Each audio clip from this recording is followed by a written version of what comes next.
الحمد لله رب العالمين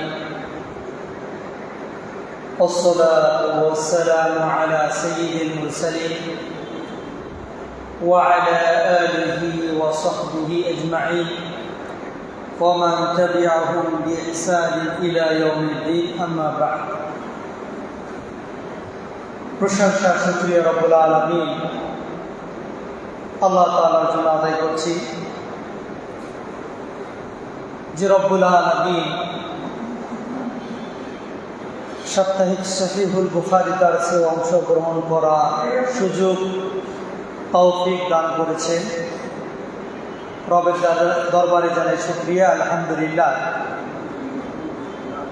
সালাত ও সালাম বর্ষিত হোক বিশ্ব মানবতার মুক্তির দূত সাইয়্যিদুল মুরসালিন রাহমাতুল লিল আলামিন নবী মুহাম্মদ সাল্লাল্লাহু আলাইহি ওয়াসাল্লাম।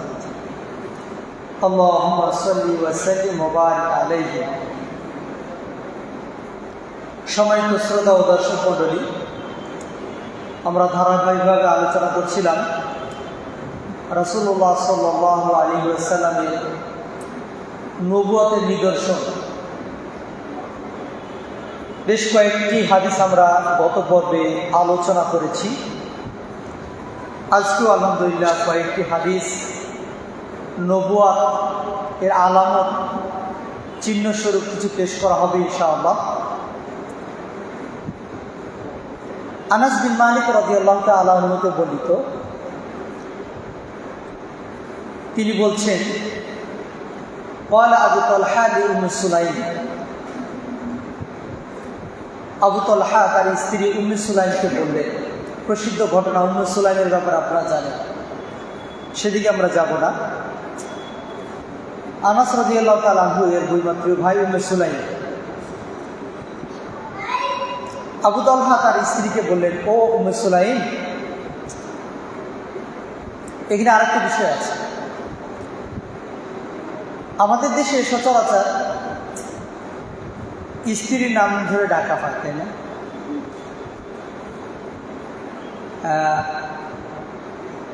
রাসূল সাল্লাল্লাহু আলাইহি ওয়াসাল্লামের জামানায় বা সাহাবাদের জামানায় বা আরব বিশ্বে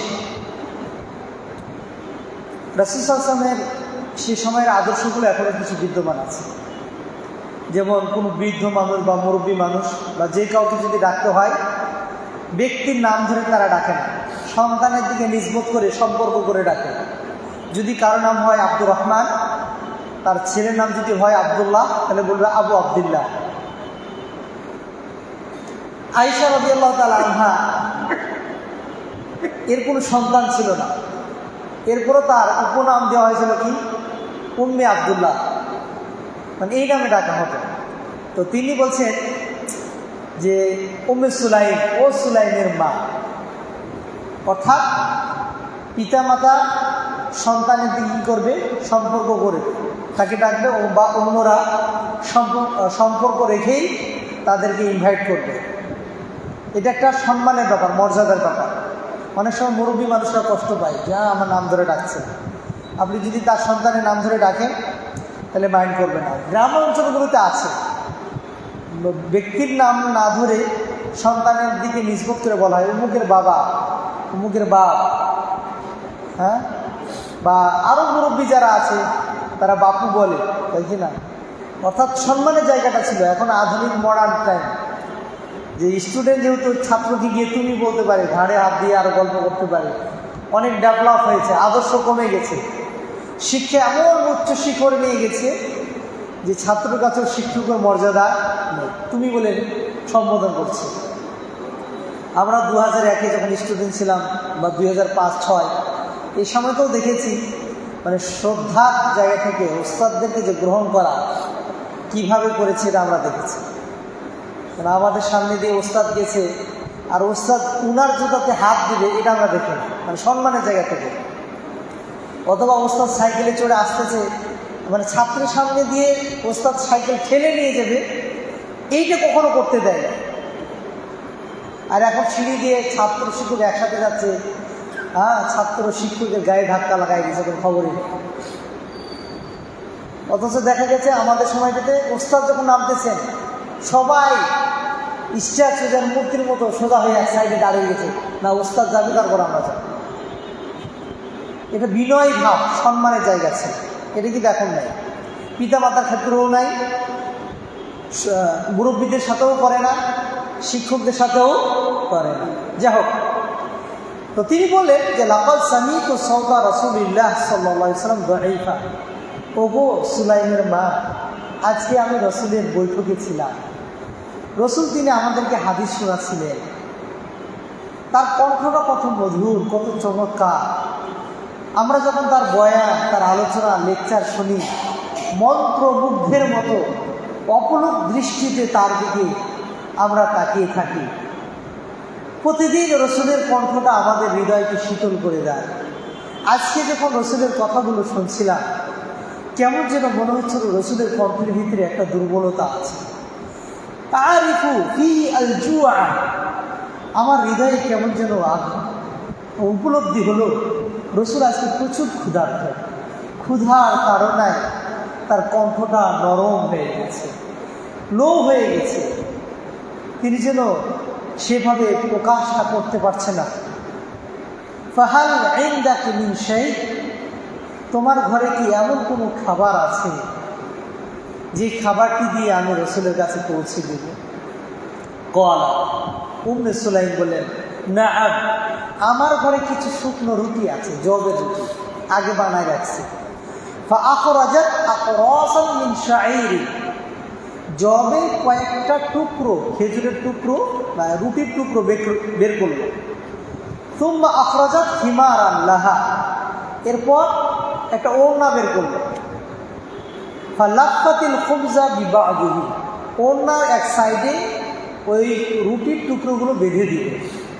সুম্মা দাসাতহু তাহতা ইয়াদি, এরপর উম্মে সুলাইম ওই রুটি যে বেঁধে দিলেন আমার পেটের সাথে লাগাই দিলেন। বাকি অংশ ওড়নার, সেটা দ্বারা আমার মুখটাকে ঢেকে দিলেন, কেউ যেন না বুঝতে পারে আমি কি নিয়ে যাচ্ছি। খাবার কিন্তু বেশি না, অল্প পরিমাণ। ওয়া আখাতনি বিবাদিহি, ওড়নার অন্য পার্শ্ব দিয়ে আমার পেটটাকে ঢেকে দিলেন। সুম্মা আরসালাতনি ইলা রাসূলিল্লাহ, তিনি বললেন দ্রুত যাও, রসুলের কাছে খাবারটা পৌঁছে দাও। এত মায়া, এত মহব্বত, এতটা শ্রদ্ধা রসুলের জন্য। শুধু শুনেছে রসুলের কণ্ঠটা ক্ষুধার কারণে একটু নরম হয়ে গেছে, ঘরের ভিতরে যা আছে তা দিয়ে পাঠিয়ে দিয়েছে। ক্বালা ফাযাহাবতু বিহি, আমি সেগুলো নিয়ে রাসূলের কাছে গেলাম। ফাওয়াজাদতু রাসূলুল্লাহ ফিল মসজিদ, আমি রাসূলকে পেলাম মসজিদে। ওয়া মাআহু নাস, যে দেখলাম তার সাথে অনেকগুলো মানুষ বসে আছে। এখন সামান্য রুটি, মজলিসে এরকম ভরা মজলিস, 70-80 জন লোক। এখন রসুলকে কেমনে করে আমি রুটিটা দিই, লজ্জায় আর বের করতে পারছি না। এখন রাবি মানে আনাস রাদিয়াল্লাহু তাআলা আনহু, তিনি বলছেন যে ফাকুনতু আলাইহি, আমি তাদের কাছে কিছুক্ষণ দাঁড়িয়ে থাকলাম। কি করব, রসুলকে কি এখানে দিব না আলাদা ডাকবো? আমার দাঁড়িয়ে থাকা দেখে ফাকালা রাসূলুল্লাহ, ফাকালা লি রাসূলুল্লাহ সাল্লাল্লাহু আলাইহি ওয়াসাল্লাম, রসুল নিজেই আমাকে আগে বললেন। মানে ওর কাছে অলরেডি রসুলের কাছে ওই এসে গেছে যে তোমার সামনে যে দাঁড়িয়ে আছে তুমি কি জানো কেন দাঁড়িয়ে আছে? ওরে জিগাও। রসুলের কাছে আগে ওহি করা হয়েছে যে এই খাবার কিন্তু আবু তালহা পাঠাইছে। আপনার দার্সি বসেছিল, কণ্ঠ নরম, না বলেই চলে গেছে খাবার আনার জন্য। রসুল বলছেন আরসালাকা আবু তালহা, তোমারে আবু তালহা পাঠাইছে? ও তো আজীব ব্যাপার। কেমনি জানলো? আমি তো এখনো নাম বলি। ফাকুল, তো আমি বললাম না, হ্যাঁ আবু তালহা আমাকে পাঠিয়েছেন। কলা, তিনি বললেন, মানে খাবার এখনো দেখে নাই, কাপড় দিয়ে ঢাকা আছে পেটের মধ্যে। রসুল বললেন বিত্ত আমি খাবার দিয়ে পাঠিয়েছি। এবার আরো আশ্চর্য হয়েছে, ব্যাপার কেমনি জানলো? ফাকুল, তো না ফকল, রাসূল সাল্লাল্লাহু আলাইহি ওয়াসাল্লাম আরো বললেন, শুধু কি আমার জন্য খাবার পাঠাইছে? ওয়ালিমান মাআহু, এর সাথে যারা আছে তারা কি খাবে? এই তো লজ্জায় পড়ে গেছে। রাসূল তার অবস্থা দেখে বলে ফেললেন, কুমু, বুঝতে পারছি দিতে পারছো না, চলো এই সবাই চলো আবু তালহার বাড়ি। এই টেনশন করছে, এমনি বাসায় খাবার নাই, অল্প একটু আছে, বেঁধে দিয়েছে, এখন দেখছি দল নিয়ে বেরিয়ে যাচ্ছে, হ্যাঁ আর না করতে পারে না। ফামতালাকা ওয়ামতালাকতু বাইনা ইয়াদাইহি, রাসূল যখন দেখলাম বাহিনী দিয়ে রওনা শুরু করছে, আমি আগে হাঁটা শুরু করছি, এই খবর তো গিয়ে আবু তালহাকে দিতে হবে। হাত্তা জিতু আবু তালহা, আমি সবার আগে আবু তালহার কাছে চলে আসলাম। ফা আকবারতুহু, ঘটনা আমি তাকে খুলে বললাম যে আমার কোনো দোষ নেই, আমি গোপন রাখছিলাম, রাসূল আগের থেকে আপনার নাম বলে দিয়েছে, রুটির কথা বলে দিয়েছে, রুটি না খেয়ে বলছে তলহার বাড়িতে চলো। আবু তালহার বাড়িতে গেল। ফাকালা আবু তালহা, আবু তালহা রাদিয়াল্লাহু তাআলা তিনি অপ্রস্তুত, 70-80 জন লোক এখন বাড়িতে চলে এসছে, মেহমানদারিতে করতে হবে, কি করা যায়? তিনি দ্রুত স্ত্রীর কাছে গেলেন। স্ত্রীর কাছে গিয়ে বলছেন, ইয়া উম্মে সুলাইম কদ জাআ রাসূলুল্লাহ বিন-নাস, রাসূল তো তার ছাত্রদেরকে নিয়ে বাসায় গেছে। ওয়ালাইসা ইনদানা মা নুতঈমুহুম, আমাদের ঘরেতে এমন কোনো খাবার নেই যেটা দ্বারা তাদের আপ্যায়ন করবে, কি করা যায়? রাসূল তো বাইরে থেকে সবই বুঝতেছে। ফাকালা আল্লাহু ওয়া রাসূলুহু আ'লাম, আবু তালহা টেনশন করছো কেন? রিজিকের মালিক তো আল্লাহ, কেমনে ঘরে খাবার আইবো না আইবো এটা দায়িত্ব কার? আল্লাহ। এটা আল্লাহ এবং আল্লাহ রাসূল ভালো জানেন, টেনশন করতে হবে না, তিনিই ব্যবস্থা করবেন। আল্লাহু আকবার। ঈমান, আকীদা, বিশ্বাস কেমন? এরপরে রাসূলুল্লাহ সাল্লাল্লাহু আলাইহি ওয়াসাল্লাম ফান্তালাকা আবু তালহা হাত্তা লাকিয়া রাসূলুল্লাহ, রাসূল দাঁড়িয়ে আছেন বাইরে, মানে এই যে দেখেন রাসূল রাষ্ট্রপ্রধান নবী, ঘরের ভিতরে প্রবেশ করার অনুমতি না দেওয়া পর্যন্ত তিনি অপেক্ষা করেছেন। হাত্তা লাকিয়া রাসূলুল্লাহ সাল্লাল্লাহু আলাইহি ওয়াসাল্লাম, রাসূলের সাথে সাক্ষাৎ করলেন। সাক্ষাৎ করার পর তিনি বললেন যে ফা আকবালা রাসূলুল্লাহ সাল্লাল্লাহু আলাইহি ওয়াসাল্লাম, রাসূলকে রিসিভ করলেন। ও আবু তালহা মাহু, রাসূল যখন ঘরে প্রবেশ করলেন তখন আবু তালহা তার সাথে, মানে সাহাবাদেরকে এক জায়গায় বসায় রাখছেন। বলছে কি ঘরের ভিতরে খিসখিস কি আলোচনা করো, এই চলো ভিতরে চলো। ফাকালা রাসূলুল্লাহ সাল্লাল্লাহু আলাইহি ওয়াসাল্লাম, রাসূল বললেন হালুম্মি ইয়া উম্মে সুলাইম, ও সুলাইমের মা এদিকে আসো। মা ইনদাকি, তোমার কাছে কি কি আছে নিয়ে আসো তো। ফাআতাত বিযালিকাল খুবস, ওই যে জবের ভাঙা টুকরো কিছু রুটি, এটা তিনি নিয়ে আসলেন। ফাআমারা বিহি রাসূলুল্লাহ সাল্লাল্লাহু আলাইহি ওয়াসাল্লাম, রাসূল বললেন এই যে অল্প রুটি আছে, এই রুটিগুলোকে তোমরা টুকরো টুকরো করো, ভাঙো, ছোট ছোট করো। ফাফুত্তা, এগুলো টুকরো টুকরো করা হলো। ওয়া আসারাত উম্মে সুলাইম উক্কাতা ফাআদামাতহু, তরকারি কিন্তু নাই, চিন্তা করছে রুটি দিলাম এবার কী দিয়ে খাওয়াবো। তিনি ঘির একটা পাত্র বের করলেন, এর মধ্যে ঘি কিন্তু নাই, মানে সামান্য বোতলের মধ্যে লেগে থাকে না কিছু, তো উম্মে সুলাইম এগুলোকে আঙুল দিয়ে টেনে টেনে জমা করলেন। এরপরে ফাআদামাতহু, রাসূলের কাছে তরকারি হিসেবে পেশ করলেন।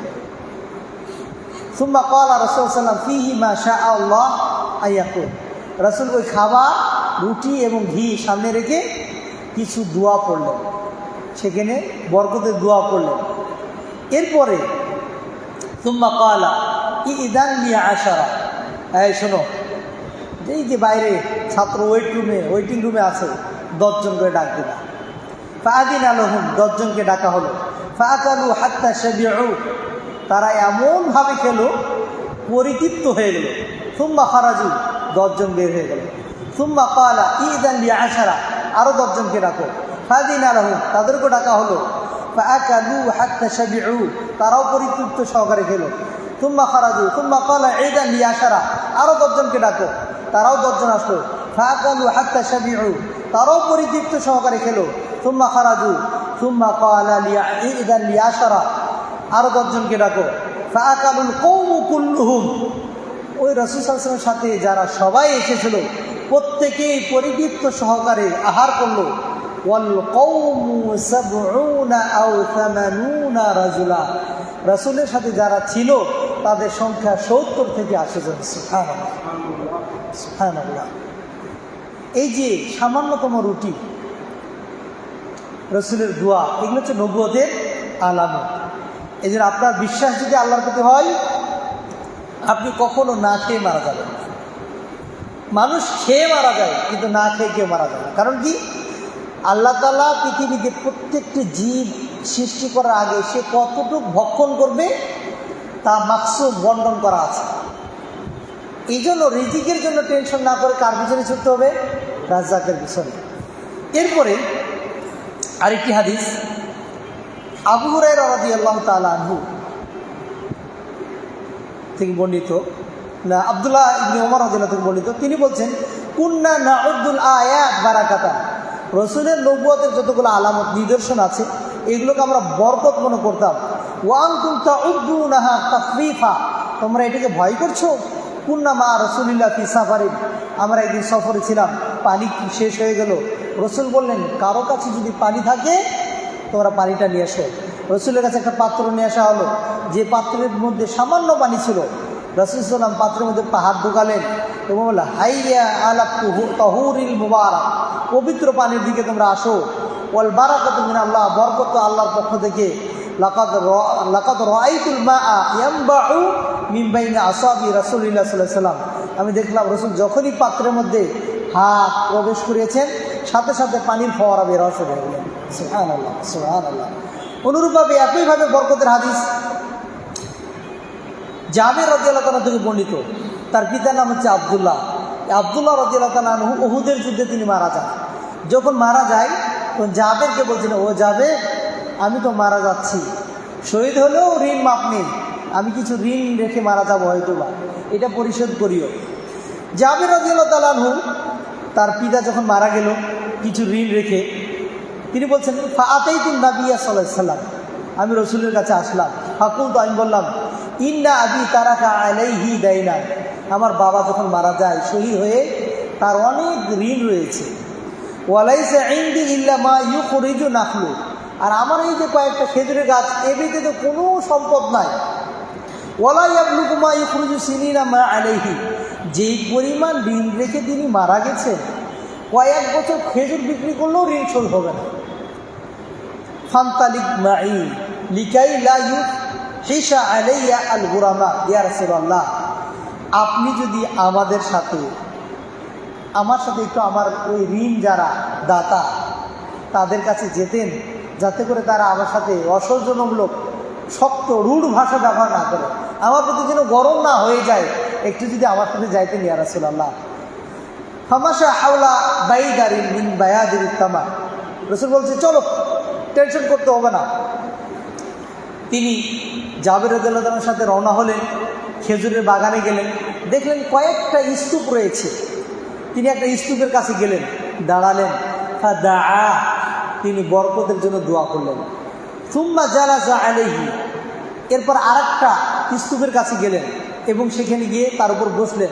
ফাকালা, তিনি বসলে বললেন যে, ইনজিউহু, এই শুনো, এখান থেকে পাওনাদারকে খেজুর দিতে থাকো, যাও। ফাআওফাহুমুল্লাযী লাহুম, রাসূল বসে আছেন আর পাওনাদাররা একে একে লাইনে লাইনে আসতেছেন, সবাইকে তার পাওনা অনুযায়ী পরিশোধ করা হলো। ও বাকিয়া মিসলু মা আতাহুম, আর প্রত্যেকেই যতটুকু দেওয়া হয়েছে সবাইকে সম্মিলিত মিলে যতটুকু পরিশোধ করা হয়েছে সেই পরিমাণ খেজুর বাগানে রয়ে গেছে। সুবহানাল্লাহ, সুবহানাল্লাহ। মানে কয়েক বছর খেজুর চাষাবাদ করার পরেও ঋণ পরিশোধ করা যাবে না, মাত্র 10 মিনিটের ব্যাপার। রাসূল গেছেন, বরকতে দোয়া করছেন, বলছে তোমরা নিয়ে যাও। যা নিয়ে গেছে তা সমপরিমাণ বাগানে রয়ে গেছে। সুবহানাল্লাহ। আরেকটি হাদিস, এই হাদিসটা অনেক গুরুত্বপূর্ণ, এটা বলেই শেষ করে দেবো, সময় শেষের দিকে। এটা আবু বকর রাদিয়াল্লাহু তাআলার ঘটনা, আপনারা শুনেছেন অনেকেই, মনোযোগ দিয়ে শুনবেন। ছাত্রদের খেদমত করলে বরকত আসে, ছাত্রদের খাওয়ালে, মানে আবার মাদ্রাসার ছাত্র খাওয়াতে হবে, ওস্তাদ শুধু এদিকেই থাকে না, এটা বলতেছি না, যে কোনো ছাত্রকে ডেকে একটু খাওয়াবেন, আল্লাহ বরকত দিবে। আহলে সুফা আপনারা তো নাম শুনেছেন। রাসূলুল্লাহ সাল্লাল্লাহু আলাইহি ওয়াসাল্লামের মসজিদে যারা বস্ত্রহীন বা যাদের ঘর বাড়ি ছিল না অথবা টাকা পয়সা ছিল না, সামান্য কিছু জীবনযাপন কোনোভাবে পার করতে পারত, তারা এসে করতো কি ওই মসজিদে বসে থাকতো, রসুলের মুখ থেকে হাদিস শুনতো, কোরআন শুনতো, এগুলো মুখস্থ করতো। এদের সংখ্যা প্রায় 70 জন। কতজন? 70 জন। তো এরা রসুলের বাসাতে যে হাদিয়াগুলো আসতো, কখনো হাদিয়া আসলে খেত, না আসলে না খেয়ে থাকতো, পানি খেয়ে দিন পার করতো। অনেক ঘটনা আছে। যা হোক, যে আসহাবে সুফফাতে কানু উনাসান ফুকারা, যারা আসহাবে সুফফা ইউনিভার্সিটির স্টুডেন্ট ছিল, তারা ছিল অসহায়, হত দরিদ্র।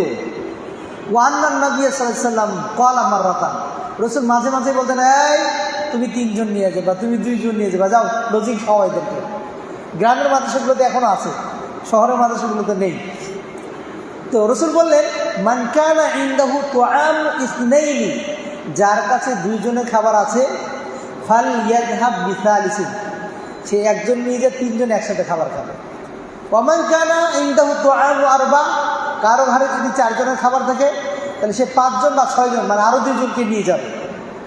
ও কামা ক্বাল ওয়া আন্না আবু বকর জাআ বিসালাসা, রসুলের এই আদেশ পাওয়ার পর আবু বকর রাদিয়াল্লাহু তাআলা আনহু আসহাবে সুফফা এদের মধ্যে থেকে 3 জনকে বললেন, যাও আজকে আমার বাড়িতে তোমরা 3 জন খাবা। তার ছেলের নাম আব্দুর রহমান, তাকে দিয়ে পাঠাই দিলেন যে যাও এদেরকে নিয়ে যেয়ে বাসাতে খাবার খাওয়াবা। আব্দুর রহমান তাদেরকে নিয়ে গেল, বাসায় নিয়ে যাওয়া, তাদেরকে বসে থাকলো, খাবার রেডি করলো।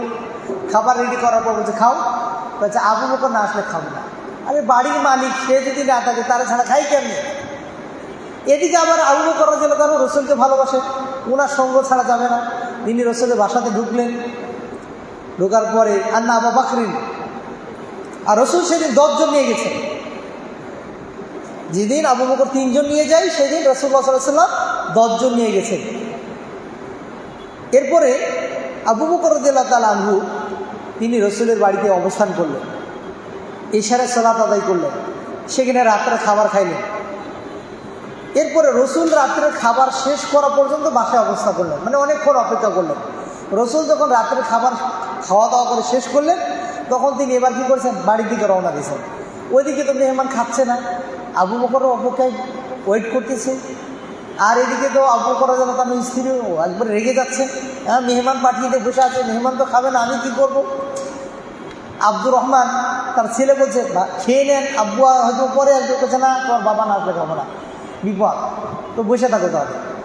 যখন আবু বকর রাদিয়াল্লাহু আনহু বাড়িতে প্রবেশ করলেন, আবু বকর রাদিয়াল্লাহু তাআলা আনহু এর স্ত্রী তাকে বললেন, মা আবাসাকা আন আদিয়াফিক, বাড়িতে মেহমান ফিরে তুমি রসুলের সাথে কি করতেছিলা? হ্যাঁ দেরি কেন তোমার?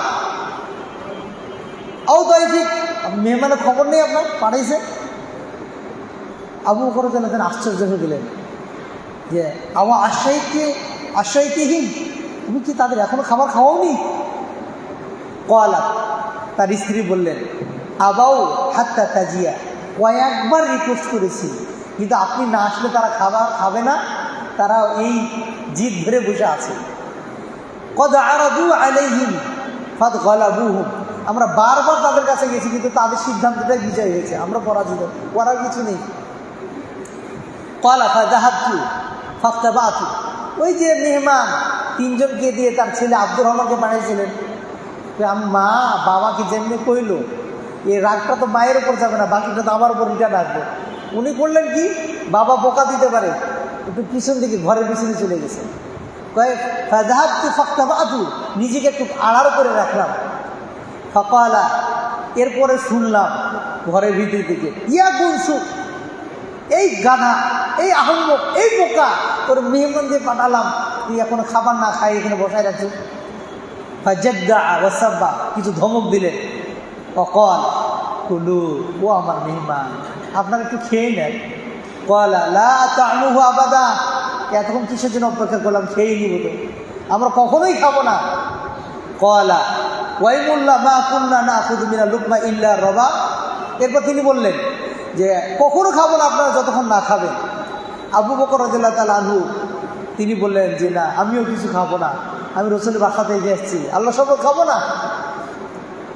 এরপরে ওয়াইমুল্লাহ মা কুন্না নাখুযু মিনাল লুকমা ইল্লা রাবা মিন আসফালিহা আকতার মিনহা।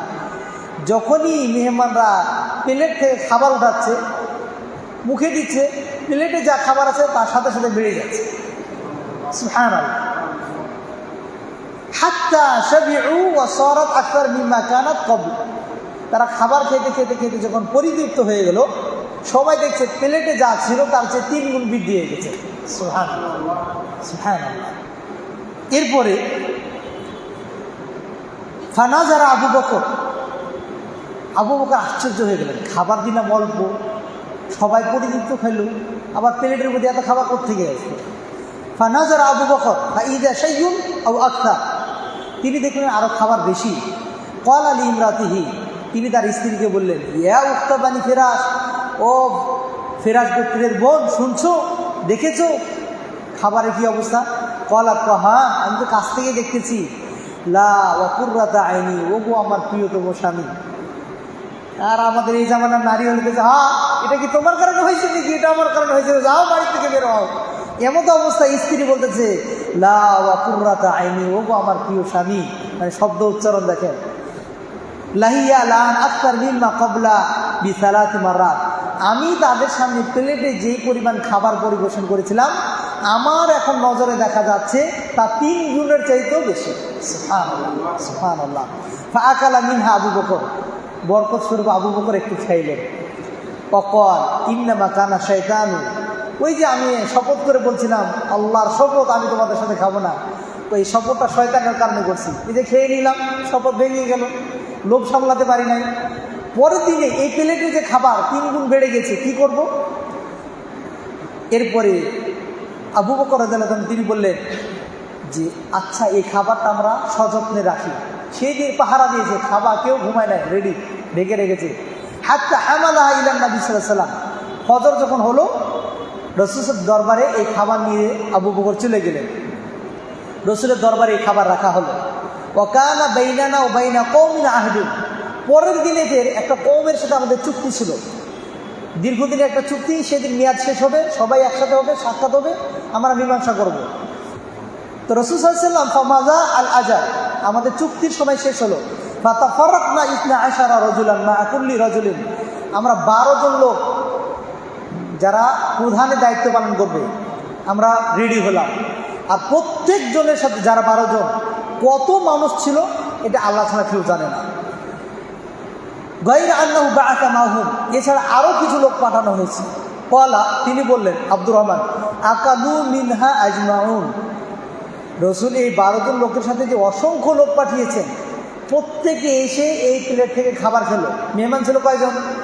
3 জন। এতগুলো লোক সবাই খাবার খেলো। আও কামা ক্বাল ইয়াকুল ফাআরাফনা মিনাল ইরাফা, দেখলাম যে খাবার ছিল সেই খাবার রয়ে গেছে কিন্তু শেষ হয়।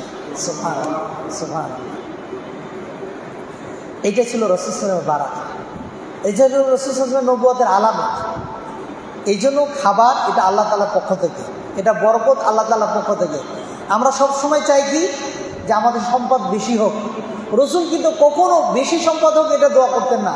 রাসূল করতেন কি, আল্লাহুম্মা বারিক লানা ফীমা আতাইতানা, আল্লাহ যা দিয়েছে ওতে বরকত দাও। মানে আপনার অল্প টাকা যদি থাকে আর বরকত থাকে, শেষ হবে না। কোটি টাকা আছে, বরকত নেই, মুহূর্তের ভিতরে শেষ হয়ে যাবে। এই জন্য আল্লাহ তাআলার কাছে বেশি না চেয়ে কী করতে হবে? বরকত চাইতে হবে। আল্লাহ তাআলার কাছে আমরা দোয়া করি, আল্লাহ তাআলা আমাদের সন্তান সন্ততি, ছেলে মেয়ে, ধন সম্পদে বারাকা দান করুন, আমিন। রাসূল সাল্লাল্লাহু আলাইহি ওয়াসাল্লাম যে নবুয়তের আলামত এসেছে, হ্যাঁ, সেই আলামত আমরা শুনতেছি, সেগুলো বিশ্বাস করতে হবে, ঈমান রাখতে হবে। তাহলে এর মাধ্যমেও বরকত আসতে পারে। পাশাপাশি অসহায় মানুষ যদি কোথাও দেখেন, গরিব দুঃখী দেখেন, তাদের খাওয়াবেন। আপনাকে খাওয়াবে কে? নাহলে কিয়ামতের মাঠে আবার আল্লাহ বলবে, এই খাইতে চাইছিলাম, খাওয়া নাই কেন? বলবে আল্লাহ আপনাকে কেমনে খাওয়াবো? ওই যে গরিব দুঃখী গেছিল। এই জন্য গরিব দুঃখী দেখলে তাদের খাওয়াবেন, আল্লাহ তাআলা বরকত দেবেন ইনশাআল্লাহ। আমরা আগেকার মুরব্বীদের দেখেছি, ওই প্রত্যেক 2-1 বেলাতে একজন করে যে কোনো পথেকে নিয়ে চলে আসতো। আপনারাও দেখেছেন মুরব্বীদের, আমরাও দেখেছি। এটা তারা বরকত মনে করতেন। কারণ কি, রাসূল বলছেন মেহমান তার নিজের রিজিক নিয়ে বাড়িতে আসে, আপনারটা খাবেন না। ও আল্লাহর পক্ষ থেকে যেটা নির্ধারিত সেটাই খাবে, এই জন্য ভয়ের কিছু নেই। সবাই তো মুসল্লি হাজিরিন, একটা ঘোষণা আছে ঢাকা যুব ফাউন্ডেশনের উদ্যোগে আগামী 16 এপ্রিল আগামী বৃহস্পতিবার দেশা নাজিরা বাজার বড় জামে মসজিদ অর্থাৎ এই মসজিদে হজ প্রশিক্ষণের আয়োজন করা হয়েছে। এখানে মহিলা হজযাত্রীদের মসজিদে নিস্তলে আলোচনা শোনার ব্যবস্থাও আছে, পুরুষদের জন্য ব্যবস্থা থাকবে। আমাদের আলোচনা করবেন হযরত শেখ অধ্যাপক ডক্টর আব্দুল্লাহ ফারুক সালাফি হাফিজুল্লাহ। সেখানে আলোচক হিসেবে আমিও আছি।